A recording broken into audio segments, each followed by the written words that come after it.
मैथिली दुल्हन इसके मनमोहक गीत जरूर सुने। यदि अच्छा लगा तो चैनल सब्सक्राइब जरूर करें। डाला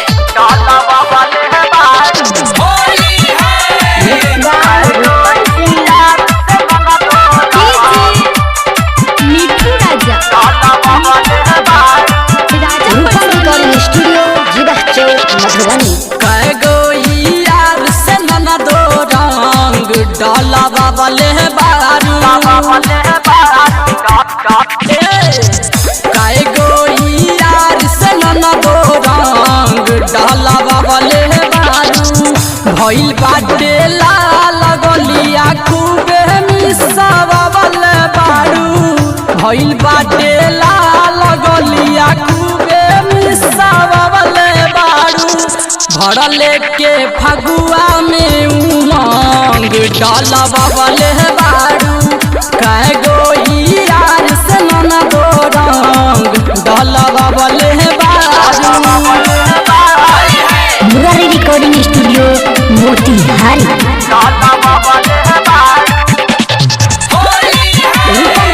स्टूडियो मिठू राजा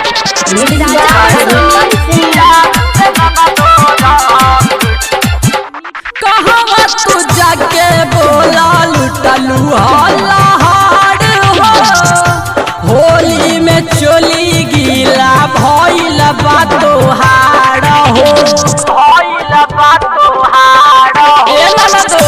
कहाँ तू जाके बोला लुटलू हल्लाहार हो होली में चोली गीला भइल बा तोहार हो केकरा से बोला अपन लहंगा लसरइले बारू केकरा से बोला अपन लहंगा लसरइले बारू जो बना करेला दुनु जंग नसबले बारू कवनाई यार से न तो रंग डलबले बारू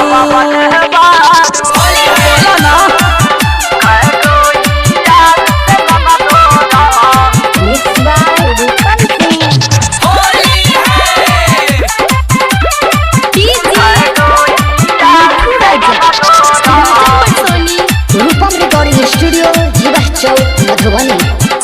चढ़ली जवानी पर ना रखबू जे कंट्रोल हो सासू जी से कही के सारा खोल दे हम पोल हो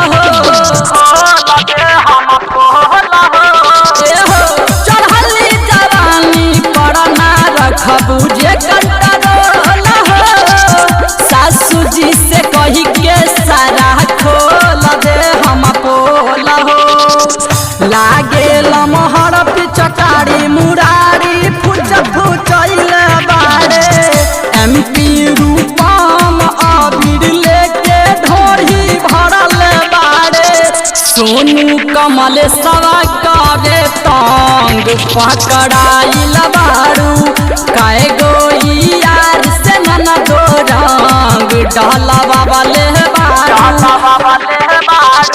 काय गो यार से न तो रंग डाला बाबा ले बारू भइल बाटे लाल गलिया खूबे मिसा बाबा ले बारू भइल बाटे लाल गलिया खूबे मिसा बाबा ले बारू भरले के फगुआ में उमंग डाला बाबा ले बारू काय गो यार से न दो रंग डाला बाबा ले बारू बोला ना।